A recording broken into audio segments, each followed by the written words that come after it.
Okay, RV mechanics. Today we're going to run our generator.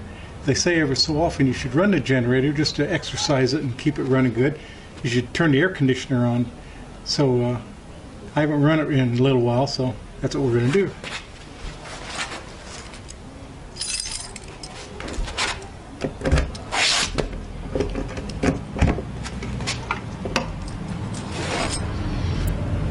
This is the Cummins ONAN 4000. Take this cover off.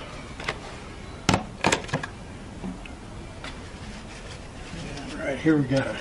Before you start any motor, you should always check the oil.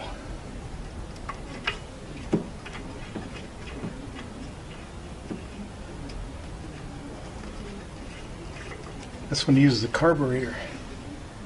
Kind of old school for these days. Can't quite tell. Yep. Right there. Right where we want it. Looks like we got a circuit breaker right here. If we need it. Like I said, got a carburetor. Alright. Let's go inside. Crank it up. Okay, so here's my generator panel.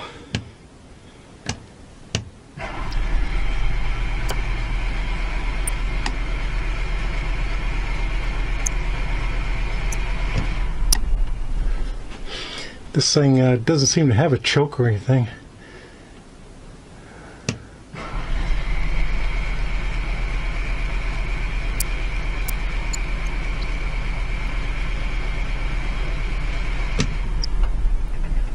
I don't know.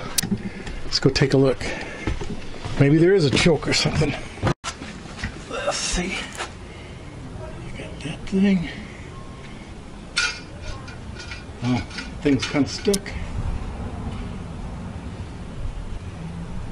This is not a choke. What is that? Oh. Altitude setting. We're sea level.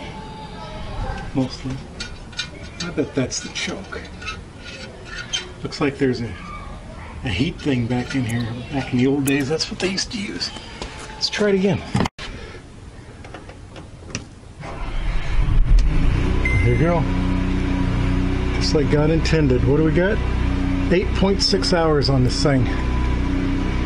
So you let it run for a minute. Get it all circulating.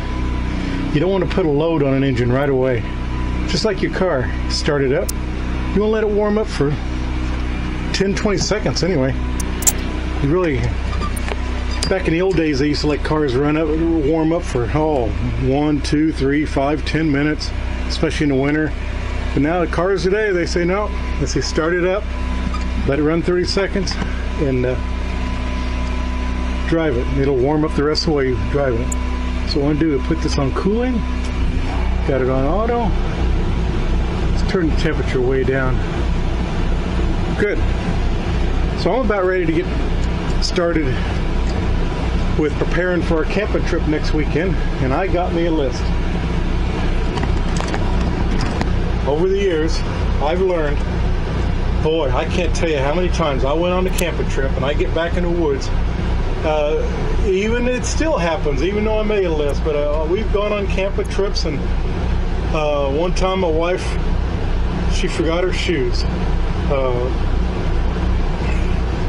Another time, I can't remember, we forgot firewood, we forgot milk, we forgot just this, that, and the other, just always something. It just got so frustrating, so I finally learned to make a goddamn list. And then I checked the list, even though I haven't been in this rig, and this rig's been sitting since last camping trip, and we haven't been out here to raid any of these cabinets to take out aspirin, or toilet paper, or anything you might happen to run out of in the house. I still going to check. I want to put my eyes on it, and I want to see that I got it. Not only do I want to see that I got it, I want to see how much there is. Like, let's say toilet paper. Is there enough for the trip? And if I'm getting low, let's go to Walmart. So anyway, so I'm about to do that. And while I'm doing that, I'll let the air conditioner run. Looks like it's going to be a warm day today. A couple hours ago, my wife was already complaining it's already 86 here. And it's pretty warm for San Francisco Bay Area. So, all right. Let's see, I could also turn on the refrigerator. Oh, looks like the refrigerator's already on.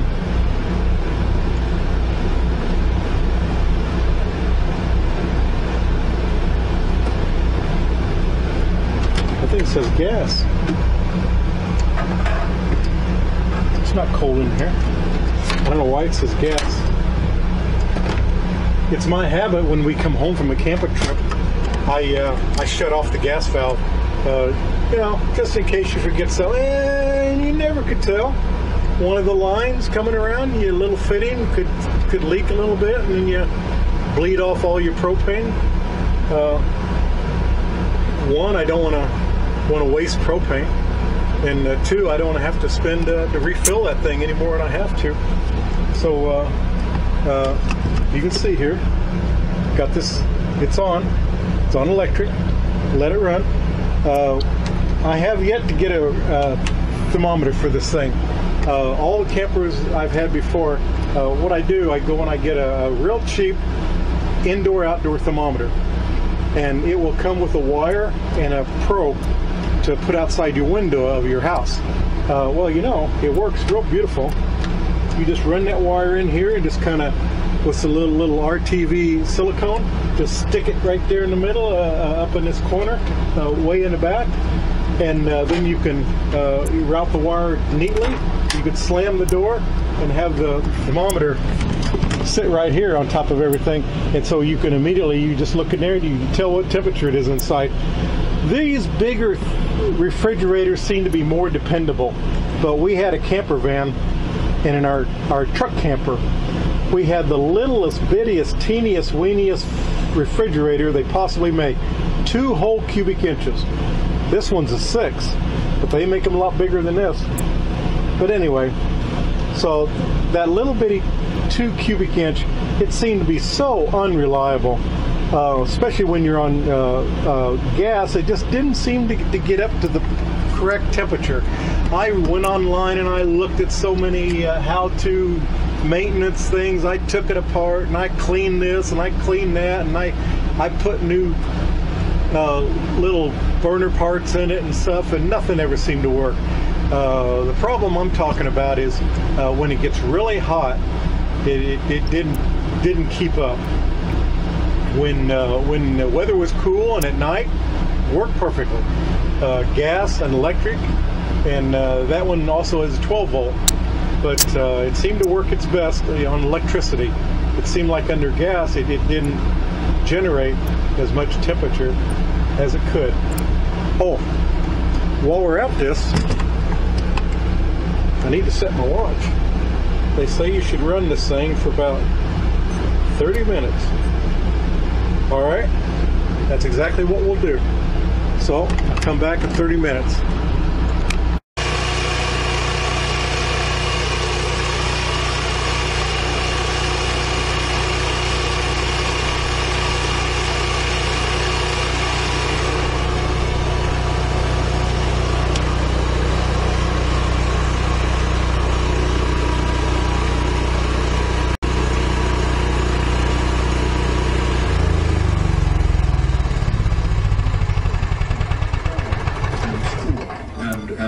Lifeguards who saved people.